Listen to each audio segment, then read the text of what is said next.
saveur divine. Cette bonne nouvelle du royaume sera prêchée dans le monde entier pour servir de témoignage à toutes les nations. Alors viendra la fin. Ce pain céleste vous est présenté par Immaculée Niraneza.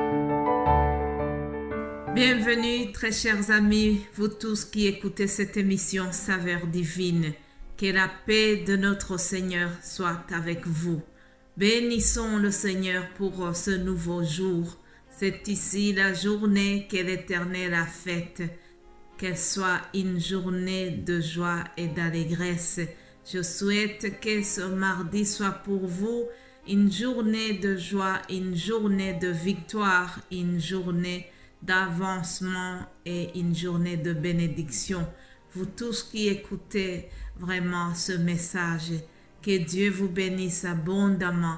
Je remercie le Seigneur qui continue de nous fortifier, qui continue de nous donner la parole à vous partager, que ce soit ici dans Saveur divine branche française ou que ce soit dans les autres langues aussi. Je bénis Dieu pour ce qu'il est en train de faire dans l'équipe Saveur divine. Que Dieu nous bénisse continuellement ensemble. Alors pour ceux qui n'ont pas pu écouter l'introduction que j'ai donnée hier, dans cette nouvelle semaine, nous sommes en train de parler d'une course spirituelle. Il s'agit de l'athlétisme. L'athlétisme au niveau spirituel, on va dire.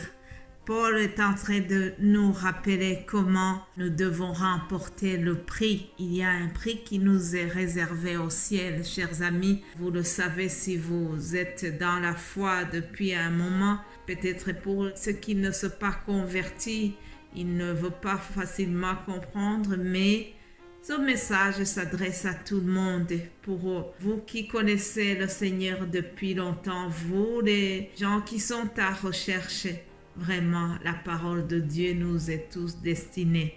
Alors, je vous propose de lire rapidement Philippiens chapitre 3, verset 14. C'est notre verset conducteur de la semaine. Paul dit « Je cours vers le but pour remporter le prix de la vocation céleste de Dieu en Jésus-Christ. » Alors, je voudrais aujourd'hui retenir deux choses. Dans cette course spirituelle, chers amis, pour remporter le prix, nous devons avoir une discipline.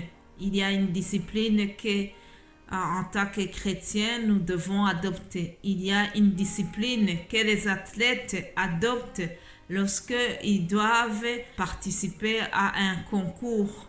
Il y a une discipline alimentaire. Il y a un certain entraînement qu'ils doivent faire. Il y a des choses qu'ils doivent renoncer, même si c'est de bonnes choses. Cependant, il y a certains renoncements pour mieux gagner cette course. Le premier point, donc, sachez que nous aussi, nous devons avoir une certaine discipline si nous voulons remporter le prix de la vocation céleste que Dieu nous a réservé. Paul qui nous dit, qui nous exhorte ou bien qui nous donne ce témoignage dans les versets qui précèdent, il nous parle de la manière dont il a renoncé à certaines choses. En quelque sorte, il nous explique aussi la discipline qu'il a dû adopter. Philippiens 3,7, nous voyons Paul qui nous dit « Mais ces choses qui étaient pour moi des gains, je les ai regardées comme une perte à cause de Christ. Et même, je regardais toutes choses comme une perte à cause de l'excellence et de la connaissance de Jésus-Christ, mon Seigneur, pour lequel j'ai renoncé à tout. Je les regarde comme de la boue, afin de gagner qui? Afin de gagner Christ. Alléluia. Voilà, il faut renoncer à certaines choses afin de gagner Christ. Je suis sûre que lorsque vous avez décidé de marcher avec le Seigneur, il y a certaines choses auxquelles vous avez renoncé. Il y a des conversations à laquelle vous avez renoncé. Il y a des groupes d'amis que vous avez dû abandonner pour pouvoir mieux marcher avec le Seigneur. Chers amis, nous devons avoir une certaine discipline et renoncer à certaines choses. Deuxième point de cette vidéo, c'est que dans notre course spirituelle, nous devons veiller à avoir une conscience tranquille, une conscience sans reproche, une conscience sans péché, chers amis. Lorsque nous courons pour remporter le prix céleste, nous devons toujours veiller à notre comportement, à notre attitude, afin que le Saint-Esprit ne soit pas attristé, afin que le Saint-Esprit n'ait pas des choses à nous reprocher. Ayons une conscience sans reproche. Je parle toujours en me basant sur la parole de Dieu. Alors lisons ce que nous trouvons dans les Actes des Apôtres, chapitre 24, verset 16. C'est encore une fois l'apôtre Paul qui parle. Il dit, c'est pourquoi je m'efforce d'avoir constamment une conscience sans reproche devant Dieu et devant les hommes. Alléluia. Il s'efforçait à avoir une conscience sans reproche devant Dieu et devant les hommes.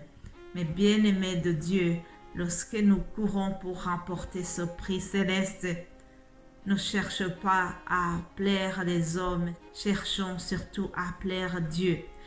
Le même Paul qui dit cela, dans cette course vers le ciel, il a rencontré beaucoup d'obstacles, beaucoup de difficultés, beaucoup de preuves, des épreuves. On l'a accusé faussement.